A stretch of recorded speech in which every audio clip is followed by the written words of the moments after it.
kami didirikan untuk meluruskan kembali, mengkalibrasi arah kiblat bangsa yang sudah melenceng. Dan memang terasa sekali bahwa dalam perjalanannya sejak diproklamasikan pada tahun 45 Indonesia Merdeka tidak kunjung mencapai tujuan seperti yang dicita-citakan oleh para pendiri bangsa. Memang ada yang sejahtera, ada masyarakat yang sejahtera bahkan sangat kaya raya. Tapi jumlahnya amat terlampau sangat sedikit. Nah, kalau udah amat terlampau sangat sedikit, saya nggak tahu secara struktur bahasa bagaimana. Tapi saya ingin menekankan bahwa betapa tidak adilnya yang namanya kue kesejahteraan, kue kemerdekaan yang dengan susah payah dibangun oleh para pendiri bangsa kita. Karena ternyata menjadi moral force saja tidak cukup untuk negeri yang dikelola oleh para para pejabat yang tidak bermoral. Nah, begitu ya. Kita menjadi gerakan moral, tapi para pejabatnya kadung dan sangat menikmati tidak bermoral.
Bismillahirrahmanirrahim. Assalamualaikum warahmatullahi wabarakatuh. Saudara, kami tidak terasa KAMI, Koalisi Aksi Menyelamatkan Indonesia, sudah tahun ketiga. Memang masih seumur jagung betul, tapi kami tanpa bermaksud berjumawa. Saya kira KAMI yang dikomandani oleh trio Kiai Rahmat Wahab, kemudian ada Profesor Din Samsudin dan Jenderal Gatot Nurmantio telah memberikan kontribusi yang nyata buat perkembangan demokrasi di negeri tercinta ini. Seperti kata Prof. Din Samsudin ketika deklarasi pertama pada 18 Agustus 3 tahun silam, kami didirikan untuk meluruskan kembali, mengkalibrasi arah kiblat bangsa yang sudah melenceng. Dan memang terasa sekali bahwa dalam perjalanannya sejak diproklamasikan pada tahun 45 Indonesia Merdeka tidak kunjung mencapai tujuan seperti yang dicita-citakan oleh para pendiri bangsa. Masyarakat adil, sejahtera, semakin entah kemana.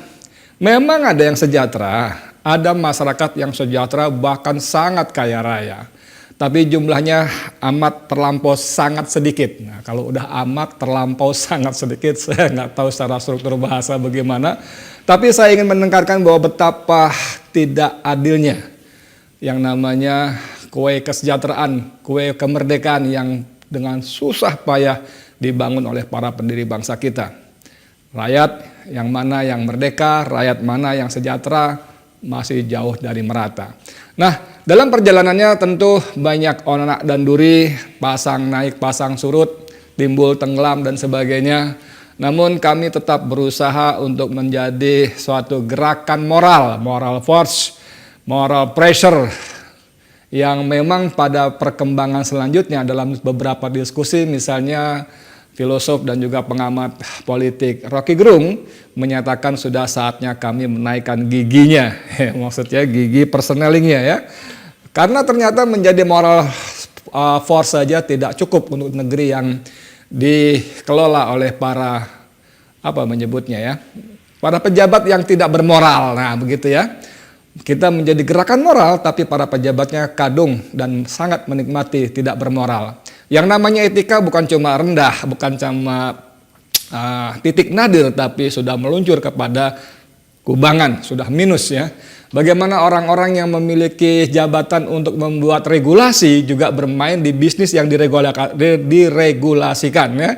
Orang-orang yang punya bisnis tambang, orang-orang yang punya bisnis mobil, kendaraan listrik dan sebagainya, membuat peraturan, ketentuan, perundangan yang terkait dengan bisnisnya dan tentu saja akan sangat penuh dengan konflik of interest. Bahkan seorang menteri yang ditugasi mengurus BUMN pun dengan jumawa waktu awal dia menjabat, dia mengumpulkan seluruh direksi dan komisaris BUMN dan dengan jumawa dia mengatakan, ingat saudara sekalian bahwa BUMN itu adalah badan usaha milik negara, bukan badan usaha milik nenek lo. Tapi dalam perkembangannya memang tidak menjadi nenek lo, tapi badan usaha milik nenek gua. Itu yang terjadi. Bagaimana begitu banyak konflik kepentingan mewarnai kebijakan-kebijakan seputar pengelolaan BUMN kita. Orangnya sibuk tebar pesona, pasang gambar di mana-mana. Pada saat yang sama, BUMN khususnya BUMN karya semakin merana. Dan satu persatu tumbang berjatuhan dengan utang yang menggelumung menjadi sangat raksasa. Saudara sekalian, rakyat Indonesia yang saya cintai, yang saya banggakan, kita tidak lagi berbeda pendapat saya kira pada titik pengelolaan bangsa negara yang ugal-ugalan, yang amburadul, yang semau gue, yang menjadikan istilah Profesor Denny Indrayana hukum menjadi alat kekuasaan untuk memidanakan, untuk melemahkan, bahkan menghancurkan lawan politiknya. Hukum, apa istilahnya, adegium bahwa hukum tajam ke atas, tajam ke bawah, tumpul ke atas sudah sangat cetol welo-welo kata orang Jawa ya. Contoh paling baru adalah ketika Muhaimin Iskandar begitu dideklarasikan langsung KPK menyalak dengan keras dan akan memanggil yang bersangkutan untuk kasus pada 2012. Pada saat yang sama begitu banyak kasus-kasus pelanggaran dilakukan oleh para pejabat publik kita menguap entah kemana.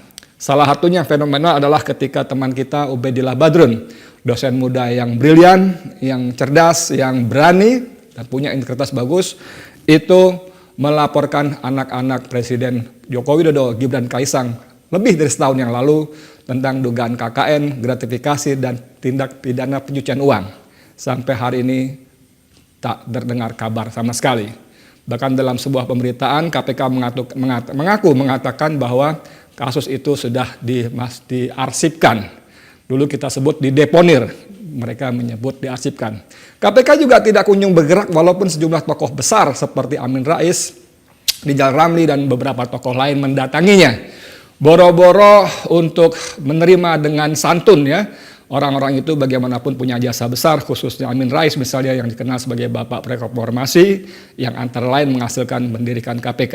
Toh mereka bukan cuma pengecut, tapi saya menyebutnya tidak punya adab dan juga sekaligus sama sekali tidak cerdas. Nah saudara sekalian, pada titik-titik seperti inilah kami hadir dan saya berharap kami akan menjadi gerakan yang seperti kata Rocky Gerung tadi ya, personalingnya harus dinaikkan lagi karena rezim ini memang menunjukkan muka tebal, dablek, bebal, dan kopoh kata orang Belanda ya. Apa kopoh itu tidak mempan nasihat dan sebagainya, semaunya sendiri. Tinggal bagaimana personel yang berikutnya, mungkin para presidium 3 tokoh tadi, Jenderal Gatot, Profesor Din, dan Kiai Rohmat yang akan menguruskan bersama-sama untuk kita bisa eksekusi. Saya kira begitu, mohon doa dari seluruh rakyat Indonesia agar kami, KAMI, bisa terus menjalankan misinya untuk mengkalibrasi, meluruskan kembali arah kiblat bangsa yang sudah melenceng. Semoga Tuhan mengampuni kita. Semoga Allah SWT menyelamatkan Indonesia dari cengkraman oligarki yang semakin merajalela. Amin ya rabbal alamin. Saya Adi Mulyadi. Wassalamualaikum warahmatullahi wabarakatuh.